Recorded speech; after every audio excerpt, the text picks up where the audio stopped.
Hello everyone. तो previous session को हम लोग आगे कंटिन्यू करते हैं। यहाँ पे हमारे पास क्वेश्चन है the mean and variance of 20 observation. ठीक है, एन की वैल्यू हमारे पास कितनी है? 20 है। इसमें से मीन कितना है हमारे पास? मीन हमें 10 दे रखा है, ठीक ना। और वेरिएंस कितना आ जाएगा? वेरिएंस हो जाएगा सिग्मा स्क्वायर, ये वैल्यू कितनी है? 4 के इक्वल है। ठीक है, अब क्या बोल रहा है? On rechecking it was found that the observation 8 is incorrect if the wrong observation is omitted. ठीक है, अब क्या हुआ कि जो एक ऑब्जर्वेशन उसे गलत मिला, उसने उसको हटा दिया। ठीक है, तो हटाने से एक डेटा हमारे पास डिलीट हो गया। तो एन की वैल्यू अब कितनी हो गई? 19। मीन की अगर बात करेंगे हम, तो मीन हमारा क्या हो जाएगा? चेंज हो जाएगा। ठीक है, जिसको हम सिग्मा एक्स बार एन बोल रहा हूँ, और इस सिग्मा स्क्वायर एन बोल रहा हूँ न्यू के लिए। ठीक है, और वेरिएंस का फॉर्मूला हमें पता ही है। ठीक है, तो पहले देखो एक्स बार की वैल्यू कैलकुलेट करते हैं। तो एक्स बार मतलब क्या हो गया? सिग्मा एक्स आई। ठीक है, आई इक्वल टू 1 टू 20 की वैल्यू कितनी हो जाएगी? 200। ठीक है ना। और इसमें से एक डेटा कम हो गया, तो जब आप न्यू एक्स बार कैलकुलेट करोगे तो हमें डिवाइड तो कितने से करना पड़ेगा? 19 से, है ना। और टोटल हमारे पास सम इतना था, इसमें से एक डेटा डिलीट हो गया, तो ये कितना हो गया? 192/9। ठीक है, तो हमारे पास नया जो मीन आ गया ये 192/9 आ गया, है ना। सिग्मा स्क्वायर की अगर हम बात करें, ठीक है, तो ये पुराना वाला जो सिग्मा स्क्वायर है, इस सिग्मा स्क्वायर की वैल्यू कितनी होती है आपको याद होगा? Sigma X I square by N minus X bar का, ये कितना देगा? एक्स बार का स्क्वायर। और ये वैल्यू किसके इक्वल है? 4 के इक्वल है। ठीक है, ये हम पुराना वाला डेटा यूज कर रहे हैं, इसलिए एन की जगह पे हम कितना पुट कर देंगे? 20। और एक्स बार की जगह पे हम कितना पुट कर देंगे? 10, है कि नहीं। तो यहां से देखो, सिग्मा स्क्वायर की वैल्यू हमारे पास, सॉरी, सिग्मा एक्स स्क्वायर की वैल्यू हमारे पास कितनी हो जाएगी? 4 + 100, है ना। 4 + 100, और ये 20 से मल्टीप्लाई हो जाएगा, तो ये कितना दे देगा? 2080। तो ये पुरानी वैल्यू है, ठीक है ना। अगर मैं नए सिग्मा की बात करता हूँ, तो नए सिग्मा के लिए मुझे ये क्वांटिटी का न्यू कैलकुलेट करना पड़ेगा, है ना। और ये न्यू कितना हो जाएगा? 2080 माइनस एक डेटा का स्क्वायर हमें माइनस करना पड़ेगा, क्योंकि वो डिलीट हो गया। तो 8 डिलीट हो गया, तो ये 64 माइनस हो जाएगा, तो ये कितना दे देगा? 2016 हमें यहाँ पे दे देगा। ठीक है, तो अब हम नया सिग्मा स्क्वायर निकाल सकते हैं, क्योंकि हमें इसने करेक्टेड वेरिएंस ही पूछा है। ठीक है, तो सिग्मा स्क्वायर न्यू की अगर हम बात करें, तो ये कितना हो जाएगा? Sigma X I square nu divided by total number 19 है, माइनस एक्स बार न्यू का होल स्क्वायर। ठीक है, तो ये वाला पार्ट आपको थोड़ा सा कैलकुलेशन करना पड़ेगा। तो ये कितना हो जाएगा? 2016 डिवाइडेड बाई 19 माइनस 192/19 का होल स्क्वायर। ठीक है, तो इसमें और कोई तरीका नहीं है, आपको ये कैलकुलेशन करना ही पड़ेगा। ठीक है, कैलकुलेशन करोगे तो ये वैल्यू कितनी आ जाती है? 1440/361। ठीक है, तो कौन सा ऑप्शन मैच कर जाएगा आपका? इसमें से डी ऑप्शन आपका मैच कर जाएगा। ठीक है, तो प्रोसेस वही है, थोड़ा सा कैलकुलेटिव होता है ये पार्ट, तो इतना हमें करना पड़ेगा। ठीक है, नेक्स्ट क्वेश्चन पे आते हैं। नेक्स्ट है हमारे पास a box contain 9 slips bearing digit. हमारे पास डिजिट क्या है? -3, -2, -1, 0, 1, 2, 3, 4 एंड 5। ठीक है, और इसमें से an experiment consists of drawing a slip from this bag, replacing it back in the box after noting down the numbers. This experiment is repeated 9 times. These 9 numbers are now chosen an element of 3 × 3। ठीक है, तो इसके बाद क्या हो रहा है? जो 9 डिजिट ये चूज कर रहा है बार बार, उसको ज्वाइन करके ये 3 × 3 के मैट्रिक्स फॉर्म कर रहा है। ठीक है, 3 × 3 के मैट्रिक्स फॉर्म कर रहा है। तो हर एक प्लेस के लिए हमारे पास कितने ऑप्शन है? 9 ऑप्शन है, क्योंकि रिप्लेसमेंट हो रहा है। ठीक है, तो पहले अगर मैं इस प्लेस को फिल करना चाहूँ, तो उसके लिए कितने ऑप्शन हो जाएंगे? 9 में से हम कुछ भी फिल कर सकते हैं। ठीक है, दूसरे के लिए अगर फिल करूँ, तो क्योंकि उसने जो डिजिट निकाला है उसको वापस से बॉक्स में डाल दिया है, तो फिर से हमारे पास 9 ही है। ठीक है, तो अगर मैं टोटल सैंपल स्पेस की बात करूँ, ठीक है, प्रोबेबिलिटी पूछा है, तो हम टोटल सैंपल स्पेस की अगर मैं बात करूँ, तो टोटल सैंपल स्पेस कितना हो जाएगा? सैंपल स्पेस कितना हो जाएगा हमारे पास? ये हो जाएगा 9 × 9 × 9, 9 टाइम्स आ जाएगा, तो क्या लिख सकते हैं? 9 टू द पावर 9, है ना। तो ये सैंपल स्पेस की बात होगी। फेवरेबल इवेंट की बात करते हैं। तो फेवरेबल इवेंट में देखो, फेवरेबल इवेंट में हमारे पास क्या बोल रहा है कि ये क्या होना चाहिए, स्क्यू सिमेट्रिक मैट्रिक्स होना चाहिए। ठीक है, स्क्यू सिमेट्रिक मैट्रिक्स के लिए कंडीशन क्या होती है ना। स्क्यू सिमेट्रिक के लिए कंडीशन क्या होती है कि ए आई जे क्या होना चाहिए, माइनस टाइम्स ए जे आई होना चाहिए। कहने का मतलब कि यहाँ पे जो एलिमेंट आप फिल करोगे इसी का माइनस डाल के आप यहाँ पे फिल करोगे, है ना। तो ये और ये एक दूसरे का क्या होना चाहिए, माइनस टाइम्स होना चाहिए। ठीक है, और दूसरी कंडीशन ए आई आई की वैल्यू क्या होनी चाहिए, 0 होनी चाहिए। यानी आपको अगर आप डायगोनल्स के एलिमेंट्स क्या होने चाहिए, सारे 0 होने चाहिए। ठीक है, तो यहाँ पे जो आपको एलिमेंट दिखाई देगा वो डायगोनल पे हमें सारे एलिमेंट 0 दिखाई पड़ेंगे। और बाकी हमारे पास कितने प्लेसेस बच गए, 6 प्लेसेस हमारे पास बच गए। लेकिन इस 6 प्लेसेस में रिलेशन ये है कि यहाँ पे जो एलिमेंट आएगा उस एलिमेंट का नेगेटिव पार्ट यहाँ पे आएगा, इस एलिमेंट का नेगेटिव पार्ट यहाँ पे आएगा, इस एलिमेंट का नेगेटिव पार्ट यहाँ पे आएगा। तो एक्चुअली में अगर आप देखोगे तो आपको एक्चुअली में 3 प्लेस ही फिल करना है कि नहीं। सारे 9 प्लेस यहाँ पे फिल करने की जरूरत नहीं है, क्योंकि ये 9 में से ये 3 प्लेस पे तो 0 0 0 ऑलरेडी फिल हो चुका है। ठीक है, तो फेवरेबल इवेंट की अगर बात करोगे तो इस प्लेस को फिल करने के कितने तरीके होंगे, एक ही तरीका है कि नहीं, क्योंकि 0 ही फिल करना है तो उसके लिए 1 हो गया। दूसरा, इस प्लेस को फिल करने का तरीका कितना होगा, तो इस प्लेस को फिल करने के लिए, है ना। लेकिन यहाँ पे देखो हमें कंडीशन एक चीज ध्यान रखनी है। वैसे ही अगर मैं इस प्लेस की बात करूं तो इस प्लेस का फिल करने का तरीका भी 1 है, इस प्लेस का फिल करने का भी तरीका 1 है। तो इस डायगोनल पे एलिमेंट आप कितने तरीके से फिल कर सकते हो, एक ही तरीके से फिल कर सकते हो। इस एलिमेंट पे आ जाते हैं। इस एलिमेंट पे अगर आप कोई एलिमेंट फिल करते हो तो उसका नेगेटिव पार्ट मुझे यहाँ पे फिल करना पड़ेगा, तभी वो स्क्यू सिमेट्रिक बनेगा। ठीक है, अब देखो अगर आप यहाँ पे मान लो कि 2 फिल कर देते हो तो -2 यहाँ पे ऑटोमेटिकली फिल हो जाएगा, है कि नहीं। लेकिन अगर आप मान लो कि यहाँ पे 4 फिल कर देते हो तो क्या यहाँ पे -4 आ पाएगा, नहीं आ पाएगा, क्योंकि -4 यहाँ पे कोई एलिमेंट ही नहीं है कि नहीं। क्योंकि हमें फाइनली चूज तो करना है इसी 9 सेट में से। ठीक है, तो 4 तो है, लेकिन अगर आप 4 यहाँ पे फिल कर दोगे तो -4 यहाँ पे फिल नहीं हो पाएगा, है ना, क्योंकि वो इस सेट में एलिमेंट ही नहीं है। तो 4 आप यहाँ पे फिल नहीं कर सकते, है कि नहीं। तो ये चीज आपको समझ में आ रही है कि 4 और 5 आप इस स्क्यू सिमेट्रिक मैट्रिक्स के लिए यूज नहीं कर पाओगे, ये दो एलिमेंट, क्योंकि उसका नेगेटिव पार्ट इस सेट में अवेलेबल ही नहीं है ना। तो इस प्लेस को फिल करने के हमारे पास कितने तरीके हो गए, 3 3 6 1 7, है ना। तो इस प्लेस को हम 7 तरीके से फिल कर सकते हैं, और ये फिल हो जाएगा तो ऑटोमेटिकली ये फिल हो जाएगा, हमें इसको फिल करने की जरूरत नहीं पड़ेगी। ठीक है, तो इफेक्टिवली अगर आप देखोगे तो सिर्फ आपको ये 3 प्लेस ही फिल करने हैं, है ना। और ये बाकी 3 प्लेस तो आप ऑलरेडी फिल कर चुके हो, है ना। तो कितने हो जाएंगे, 7 इंटू 7 इंटू 7, तो कितना हो जाएगा 7 क्यूब। तो ये हमारे पास फेवरेबल इवेंट हो गया। तो प्रोबेबिलिटी अगर हम कैलकुलेट करेंगे तो कितना हो जाएगा, 7 cube by 9 to the power 9, है ना। 7 cube by 9 to the power 9, और 7 क्यूब कितना हो जाएगा 343। तो आपका कौन सा ऑप्शन आ जाएगा, बी ऑप्शन आप यहाँ पे मार्क कर सकते हो। ठीक है, नेक्स्ट क्वेश्चन पे आते हैं। नेक्स्ट है हमारे पास कि यहाँ पे हमें दिया हुआ है ए और बी दो नॉन सिंगुलर मैट्रिक्स है, यानी डिटर्मिनेंट इन दोनों का 0 नहीं है ना। तो determinant of A not equal to 0, determinant of B not equal to 0। और ए और बी का ऑर्डर कितने का है, ऑर्डर 3x3 का है। तो ए और बी दोनों 3x3 के मैट्रिक्स हैं। और हमें ये दिया हुआ है एडजॉइंट ऑफ ए बी हमें दे रखा है।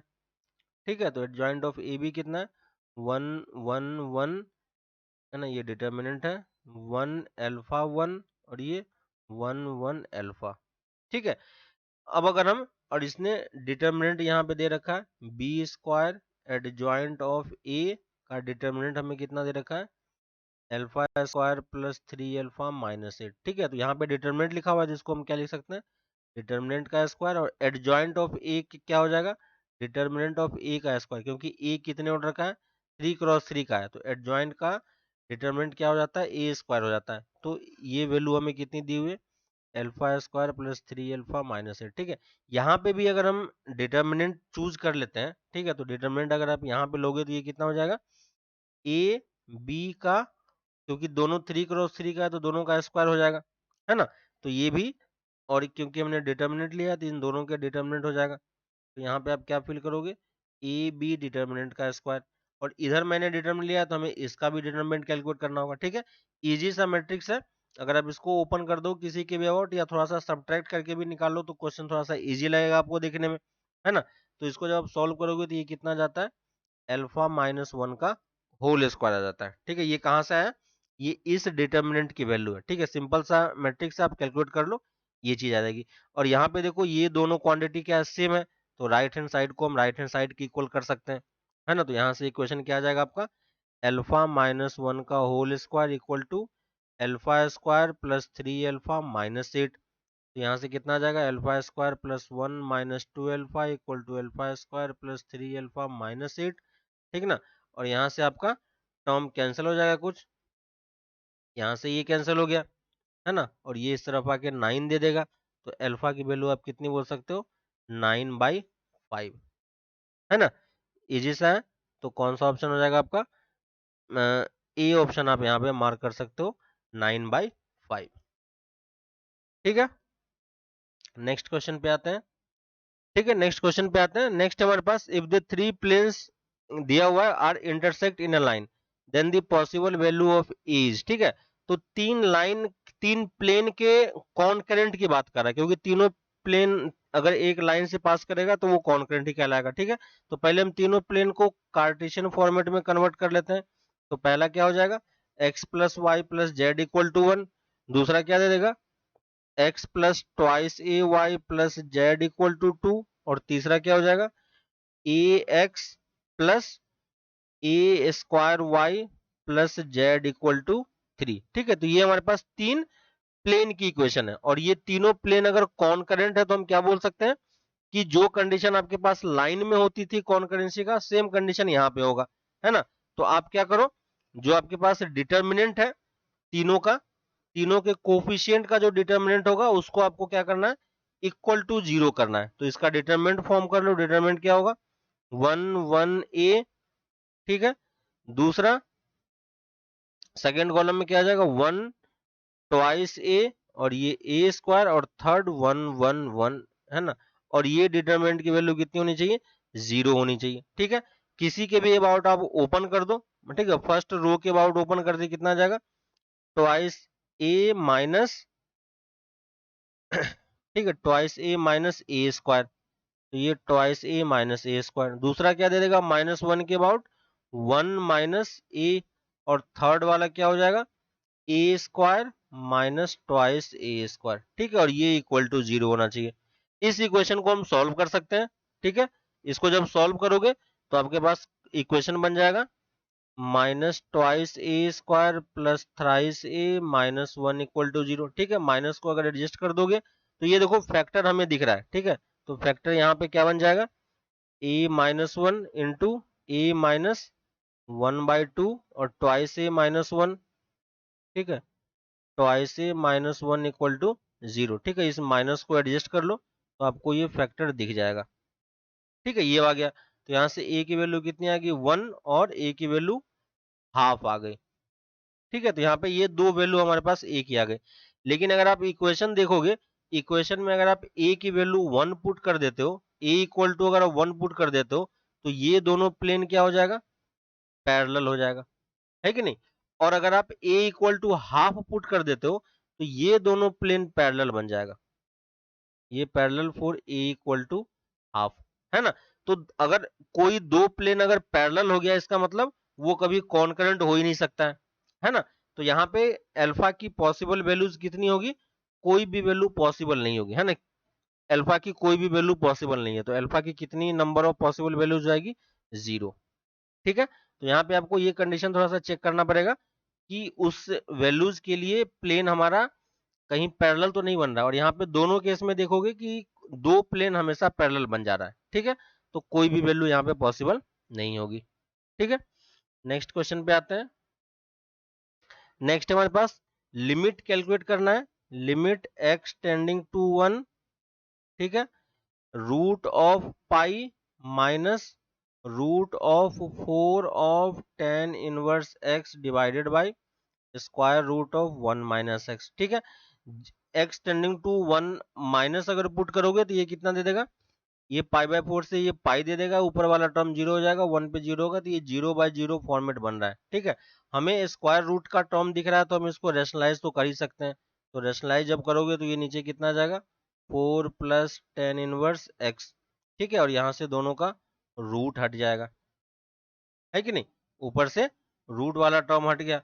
और अब हम क्या कर सकते हैं, ऊपर नीचे से दोनों साइड से आप क्या कर सकते हो, दोनों साइड से। अब इस वाले में देखो, इस वाले पार्ट से तो कोई प्रॉब्लम नहीं है हमें, तो इस वाले पार्ट में अगर एक्सटेंडिंग टू 1 पुट करोगे तो ये भी रूट पाई दे देगा। ठीक है, तो इसको मैं डायरेक्टली सॉल्व करके बाहर निकाल लेते हैं। यहाँ पे आपके पास 1/2 रूट पाई बाहर आ जाएगा। अब इसमें आप क्या लगा सकते हैं, LH रूल लगा सकते हो। ठीक है, थोड़ा सा क्योंकि सिंप्लीफाई हो चुका है, तो 2 root pi limit x tending to 1 minus ऊपर वाला कितना आ जाएगा, ऊपर वाला आ जाएगा -4, है ना, -4/1 + x², और नीचे वाले का डेरिवेटिव कितना दे देगा, minus times 1/2 square root of 1 - x। ठीक है, और अगर आप अब एक्सटेंडिंग टू 1 पुट करोगे, ठीक है, ये मल्टीप्लीकेशन में, ये तो ये -1 हो गया। ठीक है, यहाँ से ये दोनों कैंसिल हो गया। अब आप एक्सटेंडिंग टू 1 पुट करोगे तो वैल्यू कितनी आ जाएगी, 0 आ जाएगी, क्योंकि नीचे में कोई प्रॉब्लम अब नहीं बन रहा है, ऊपर वाला पार्ट हमारा क्या हो रहा है, 0 हो रहा है। तो इस लिमिट की वैल्यू कितनी हो जाएगी, डायरेक्टली 0 के इक्वल आप लिख सकते हो। ठीक है, नेक्स्ट क्वेश्चन पे आते हैं। नेक्स्ट है हमारे पास the area of the region bounded by the curve maximum of x³ and x to the power 4, है ना, और 0 से 1 के बीच की बात कर रहा है। तो 0 से 1 के बीच में आपको पता होगा कि ये x³ हो जाता है, और ये y = x to the power 4 का कर्व है ना। तो दोनों के बीच में जो मैक्सिमम वाला पार्ट होगा, मैक्सिमम क्या होगा, ये इस पॉइंट पे दोनों कट करेगा, तो ये हमारा 1 वाला पार्ट है। ठीक है, तो y = मैक्सिमम ऑफ x³ और x to the power 4 जो दिया हुआ है, इसकी वैल्यू डायरेक्टली किसके इक्वल होगी, x³ के इक्वल होगी। क्यों, 0 से 1 के बीच में x³ ज्यादा होता है। ठीक है, तो आपको एक्चुअली में जो एरिया कैलकुलेट करना है, वो कौन सा एरिया कैलकुलेट करना है, ये वाला एरिया ही कैलकुलेट करना है ना, ये वाला एरिया हमारा कैलकुलेशन होगा। और इसकी वैल्यू कितनी हो जाएगी, तो ये सिंपल सा है, 0 to 1 x³ ऑफ dx, है ना, और 0 से 1 के बीच में इसकी वैल्यू कितनी हो जाएगी, सिंपल आप कैलकुलेट कर सकते हो, 1/4 है, तो ये 0.25 के इक्वल हो जाएगा। तो यहाँ पे आप क्या फिल कर पाओगे, 0.25 आप यहाँ पे इजिली मार्क कर सकते हो। ठीक है, सिंपल सा क्वेश्चन, इसमें कुछ नहीं था, बस आपको ये चीज समझ में आनी चाहिए कि मैक्सिमम ऑफ दिस जो है वो x³ ही होगा 0 से 1 के बीच में। अगर इंटरवल ज्यादा होता तो फिर हमें अलग अलग आंसर लेना पड़ता। ठीक है, नेक्स्ट क्वेश्चन पे आते हैं। ठीक है, नेक्स्ट क्वेश्चन पे आते हैं। Vertical tower subtend angle 60 degree at a point on the same level as the foot of the tower. ठीक है, यहाँ से एक टावर है जो कि अपने फुट से 60 डिग्री एंगल सम पॉइंट पे फॉर्म कर रहा है। ठीक है, तो ये हमारा 60 डिग्री हो गया। अब इस 60 डिग्री के बाद ये बोल रहा है कि अगर यहाँ से अगर ये 100 मीटर आगे मूव कर जाता है, ये 100 मीटर डिस्टेंस हो गया, तो यहाँ पे ये कितने डिग्री का एंगल फॉर्म करेगा, यहाँ पे ये 30 डिग्री का एंगल फॉर्म कर रहा है। ठीक ना, इस डिस्टेंस को x मान लेते हैं, और ये हमें h दे रखा है इसने, कैपिटल H में। तो अब फॉर्मूला यूज कर लेते हैं, tan 60 डिग्री कितना हो जाएगा, h/x, और tan 60 की वैल्यू कितनी हो जाएगी, √3। तो h हम यहाँ से कितना बोल सकते हैं, h हो जाएगा √3x। ठीक है, और tan 30 डिग्री अगर हम यूज करेंगे तो tan 30 डिग्री कितना होगा, कैपिटल h/x + 100। ठीक है, और ये वैल्यू कितनी है, 1/√3 के इक्वल है। ठीक है, तो यहां से कितनी हो जाएगी वैल्यू, h√30 की वैल्यू कितनी आ गई, x + 100, और x की वैल्यू पुट कर दो। ठीक है, तो x की वैल्यू पुट करोगे तो ये कितना आ जाएगा, h/√3 + 100। ठीक है, क्रॉस मल्टीप्लाई कर दो तो ये 3h = h + 100√3, है कि नहीं। तो यहां से कितना आ जाएगा, ट्वाइस h = 100√3, तो h की वैल्यू कितनी हो जाएगी, 50 का √3, और हमसे वैल्यू किसकी पूछी है, 25√3, तो इसको h/25√3 कर दो।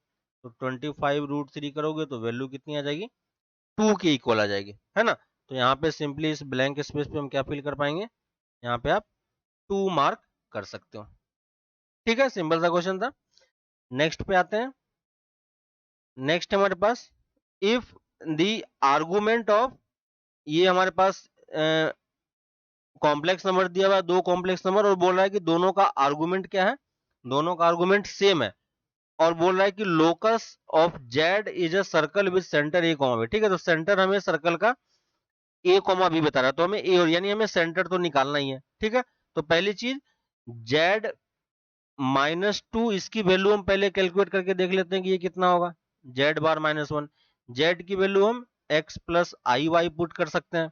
ठीक है, तो ये कितना दे देगा, यहां से मल्टीप्लाई करोगे तो ये z z bar -2 z bar +2। ठीक है, जेड जेड बार कितना हो जाएगा, mod x square plus Y square, तो यहाँ पे आप directly x square plus Y square, x की वैल्यू जेड की वैल्यू कितनी हो जाएगी, minus times x minus i y, और 2 जेड बार कितना हो जाएगा, -2x minus times 2i y+2। ठीक है, तो यहाँ से रियल पार्ट और इमेजिनरी पार्ट को अलग कर लेते हैं, x square plus Y square -3x+2, और ये कितना दे देगा, +2, और ये माइनस टाइम्स, है ना, -2 जेड बार है।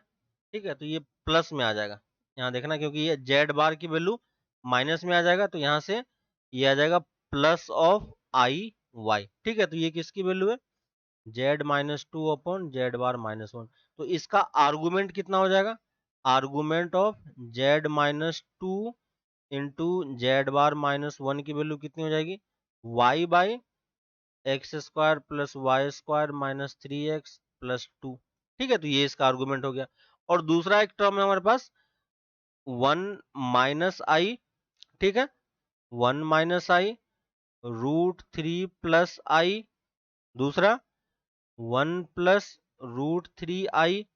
ठीक है, और इस जेड की बात कर रहा है कि इसकी जेड कितनी, मतलब कि इसका आर्गुमेंट क्या होगा। ठीक है, तो इस पूरे का आर्गुमेंट अगर आप निकालोगे तो हमें पता है कि आर्गुमेंट क्या होता है, सिंपली ऐड हो जाता है। ठीक है, इंडिविजुअल का मल्टीप्लीकेशन में तो आप सिंपली ऐड कर सकते हो। तो पहले वाले का कितना हो जाएगा, इसका -π/4, इसका कितना हो जाएगा, प्लस का π/6, और इसका कितना देगा, प्लस का π/3।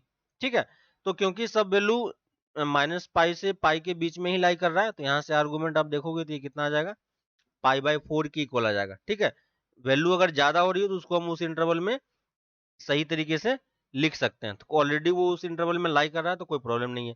यानी इसका आर्गुमेंट क्या है, π/4 है, और इसका आर्गुमेंट क्या है, ये वाला आ रहा है, और दोनों आर्गुमेंट क्या बोल रहा है, इक्वल है। तो दोनों आर्गुमेंट इक्वल कब होगा, जब इसका इमेजिनरी पार्ट और रियल पार्ट के इक्वल होगा। तो हम यहाँ से क्या बोल सकते हैं, x square plus Y square -3x+2 equal to कितना आना चाहिए, y आना चाहिए। तो यही हमारा क्या है, एक्चुअली में इक्वेशन है किसका, यही हमारा इक्वेशन है सर्कल का, जो जेड इसी सर्कल पे लाई कर रहा है, और इसका सेंटर कितना हो जाएगा, सेंटर हो जाएगा 3/2 कॉमा 1/2, और यही वैल्यू किसके इक्वल है, ए और बी के इक्वल है। तो हमसे इसने वैल्यू किसकी पूछी है, 1/a+b। ठीक है, तो यहाँ से देखो a प्लस बी की वैल्यू कितनी हो जाएगी, 1/2। ठीक है, सॉरी, a प्लस बी की वैल्यू 2 के इक्वल हो जाएगी, तो 1/a+b की वैल्यू कितनी हो जाएगी, 1/2, है ना। तो वैल्यूज किसकी इक्वल हो जाएगी, 0.5 आप यहाँ पे फिल कर सकते हो। ठीक है, नेक्स्ट क्वेश्चन पे आते हैं। नेक्स्ट हमारे पास 3 वेक्टर दिया हुआ है ए बी सी, और यहाँ पे एक रिलेशन दिया हुआ है एक्स में, एक्स वेक्टर का बी के साथ क्रॉस इक्वल टू किसका है, ए क्रॉस सी प्लस ए क्रॉस सी के साथ बी का क्रॉस। ठीक है, इसके साथ हमारे पास बी का क्रॉस इसने दे रखा है। ठीक है, और हमारे पास एक कंडीशन है, x vector dot A vector कितना है, 0 होना चाहिए। यहां से देखो, इस पूरे टर्म को अगर लेफ्ट हैंड साइड लेके आ जाए तो ये क्या हो जाएगा, एक्स वेक्टर माइनस ए क्रॉस सी वेक्टर का क्रॉस बी के साथ इक्वल टू 0, है ना। और दो वेक्टर का क्रॉस अगर 0 है, इसका मतलब ये दोनों वेक्टर क्या है, ये दोनों वेक्टर कोलीनियर है। ठीक है, तो अगर ये दोनों वेक्टर कोलीनियर है तो हम एक वेक्टर को दूसरे वेक्टर के लैम्डा टाइम्स के फॉर्म में लिखा जा सकता है। तो इसको हम क्या लिख सकते हैं, लैम्डा टाइम्स बी वेक्टर। तो यहाँ से x की वैल्यू हमारे पास कितनी हो गई, A cross C plus lambda times B vector. ठीक है, अब हमें लैम्डा की वैल्यू अननोन है तो हम ये एक्स डॉट ए वाला पार्ट यूज कर लेंगे। तो एक्स डॉट ए वाला पार्ट यूज करोगे तो कितना आ जाएगा, X dot A equal to A के साथ इसका डॉट जीरो दे देगा plus lambda times A dot B, है ना। और एक्स डॉट ए की वैल्यू जीरो है तो ये वैल्यू जीरो आ गई। ए डॉट बी अगर आप देखोगे तो यहाँ से देखो ए और बी वेक्टर हमें पता है, इन दोनों का डॉट लोगे तो वो कभी जीरो नहीं है। इसका मतलब लैम्डा की वैल्यू क्या होनी चाहिए, यहाँ से क्या आ गया, लैम्डा इक्वल टू हमारा जीरो होना चाहिए। यानी एक्स वेक्टर एक्चुअली में था क्या, एक्स वेक्टर एक्चुअली में ए क्रॉस सी का, ए वेक्टर और सी वेक्टर का क्रॉस है। हमें क्या चाहिए, इसका मॉड चाहिए। ठीक है, तो एक्स वेक्टर का मॉड किसके इक्वल हो जाएगा, ए क्रॉस सी के मॉड के इक्वल। ठीक है, और ये वैल्यू किसके इक्वल हो जाती है, अगर आपको याद हो तो हम इसको क्या लिख सकते हैं, mod a square mod b square minus a dot b का होल स्क्वायर। ठीक है, ये चीज अगर आपको याद हो तो आप यहाँ पे डायरेक्टली यूज करके लिख सकते हो। ठीक है, और अगर नहीं भी याद है तो भी आप इसको सॉल्व कर पाओगे, कोई प्रॉब्लम नहीं है वैसे। ठीक ना, तो ये वैल्यू भी है अपना, एक बार ट्राई करना, ये चीज आप लिख पाओगे। इससे फायदा क्या होगा, क्योंकि ए वेक्टर का मॉड कितना होगा, three square plus four plus one, है ना। तो नाइन प्लस फोर 13 हमें दे देगा। ठीक है, तो ये वैल्यू एक्चुअली में कितनी आ गई, ये 13 आ गई इंटू मॉड बी स्क्वायर कितना होगा, मॉड बी स्क्वायर हो जाएगा सेम वही टू प्लस थ्री प्लस, तो ये 4 + 9, है ना, ये भी 14 हो जाएगा और ये भी 14 हो जाएगा। ठीक है, तो ये दोनों 14 14 14 स्क्वायर हो गया। और ए डॉट बी की वैल्यू कितनी है, ए डॉट बी की वैल्यू आप कैलकुलेट करोगे तो 2 + 3 5 और +3 8। ठीक है, तो ये 8 के इक्वल है, तो ये 8 स्क्वायर हो जाएगा। ठीक है, यहां से सॉल्व करोगे तो ये कितना देगा, 196 माइनस 64, तो ये 2, है ना, ये कितना दे देगा 2। और यहां से ए डॉट बी की वैल्यू देखो, शायद यहाँ पे कुछ गलत हुआ है। ठीक है, इसको सॉल्व कर लेते हैं। ये वैल्यू कितनी है, ए क्रॉस बी का मॉड, ए क्रॉस बी वेक्टर हमें पता है ऑलरेडी, तो वहां से भी निकाल सकते हो। और ये भी लिख सकते हैं mod A mod B sine theta. ठीक है, और ए डॉट सी की वैल्यू किसके इक्वल होगी, mod A mod C cos theta के इक्वल, है ना। तो यहाँ पे देखो साइन थीटा की वैल्यू हम क्या लिख सकते हैं, mod A mod C sine theta को क्या लिख सकते हैं, 1 माइनस कॉस स्क्वायर थीटा। ठीक है, ए डॉट सी की वैल्यू कितनी होगी, ए डॉट सी की वैल्यू देखो यहाँ से कितनी निकाल सकते हैं, अच्छा सॉरी, वहां पे हम लोग कैलकुलेशन ए और बी का हम लोग ले रहे थे, जबकि ये ए और सी का था, है ना। तो यहाँ से देखो ए के साथ सी का अगर डॉट लेंगे तो कितना आ जाएगा, 1 + 3 4 आ जाएगा। ठीक है, तो ये वैल्यू हमारे पास 4 के इक्वल है। मॉड ए कितना है, मॉड ए हमारे पास 9 + 1 10 + 4 14। ठीक है, तो ये √14 है। ठीक है, और मॉड सी कितना है, मॉड सी हमारे पास √2 के इक्वल है। ठीक है, तो इंटू √2, ये हमारे पास कॉस थीटा है। कॉस थीटा की वैल्यू आप यहाँ पे पुट कर दो, है ना। मॉड ए हमें पता है, मॉड सी हमें पता है, तो मॉड ए मॉड सी कितना हो जाएगा, √14 into √2 into square root of 1 minus ये 4 बाई √14 √2 का स्क्वायर। ठीक है, तो यहाँ से सॉल्व करोगे तो ये देखो टर्म कैंसिल हो जाएगा, यहाँ से कितना आ जाएगा, ये 28 आ जाएगा माइनस 16, है ना। तो यहाँ से वैल्यू कितनी आ जाएगी, है ना, पहला वाला भी सही था, हम लोग ए और बी चूज कर रहे थे इसलिए वो गलत आ रहा था। ठीक है, तो मॉड एक्स की वैल्यू कितनी आ जाएगी, 12 आ जाएगा। तो इसको हम कितना लिख सकते हैं, 2√3। और √3 की वैल्यू हमने इसलिए क्वेश्चन में ऑलरेडी दिया हुआ है, कितना है, 1.73। ठीक है, तो 2 इंटू 1.73 कितना हो जाएगा, 64.3, तो 3.46 आपका आंसर हो जाएगा। तो यहाँ पे आप क्या फिल कर पाओगे, 3.46 हम यहाँ पे फिल कर सकते हैं। ठीक है, नेक्स्ट क्वेश्चन पे आते हैं।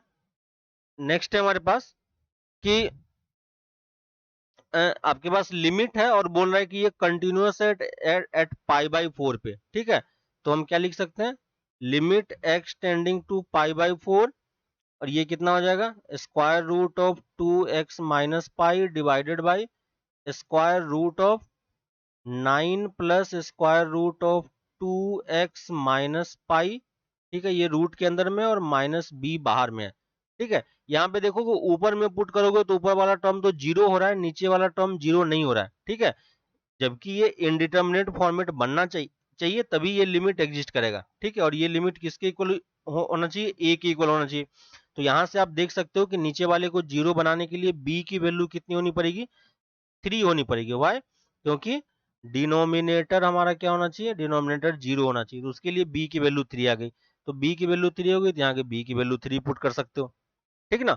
और उसके बाद आप क्या कर दो, रैशनलाइज कर दो, ठीक है। तो रैशनलाइज करोगे तो क्या हो जाएगा, limit x tending to pi by 2, ये पूरा टर्म ऊपर चला जाएगा, √2x माइनस पाई, और यहाँ पे क्या आ जाएगा 9 plus square root of 2x minus pi, 2x minus pi, और ये प्लस का 3, ठीक है, ये पूरा स्क्वायर रूट के अंदर में, और डिवाइडेड बाई इसका लोगे तो ये 9 माइनस ये 9 कर देगा तो नीचे में 2x माइनस पाई बच जाएगा, ठीक है। तो ये दोनों टर्म यहाँ से कैंसिल हो गया, और ये वैल्यू किसके इक्वल होनी चाहिए, ए के इक्वल होनी चाहिए, ठीक है। और यहाँ से x पाई बाई 2 पुट करोगे तो ये वैल्यू 3 दे देगा, और 3 प्लस 3 कितना आ जाएगा, 6 आ जाएगा। तो a की वैल्यू किसके इक्वल आ गई, 6 के इक्वल आ गई। तो a की वैल्यू हमें पता है, b की वैल्यू पता है, हम क्या निकाल सकते हैं, ए स्क्वायर बाय 5b की वैल्यू निकाल सकते हैं। तो ए स्क्वायर बाय 5b की वैल्यू कितनी हो जाएगी, ए स्क्वायर हो गया 36 डिवाइडेड बाय 5 इंटू 3, तो ये कितना दे देगा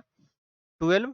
तो 2.4 आप आंसर कर सकते हो। तो यहाँ पे आप कितना फिल कर पाओगे, 2.4 आप इजिली मार्क कर सकते हो, ठीक है। तो इस तरीके से ये लिमिट वाला क्वेश्चन हम सॉल्व कर सकते हैं। इस टाइप का क्वेश्चन पहले भी एक बार आया था, अगर आप पूरा सीरीज वॉच कर रहे हो तो आपको ये चीज दिखेगा कि इस टाइप का क्वेश्चन पहले भी आया था, ठीक है। तो इस तरीके से ये क्वेश्चन सॉल्व हो जाएगा, ठीक है। तो अभी के लिए इतना ही रखते हैं, फिर नेक्स्ट क्लास में हम इसको आगे कंटिन्यू करेंगे। तब तक आप क्वेश्चन प्रैक्टिस करते रहो, और कुछ डाउट आता है तो वो आप पूछ सकते हो, ठीक है। तो मिलते हैं फिर नेक्स्ट क्लास में। ओके, चलो, बाय।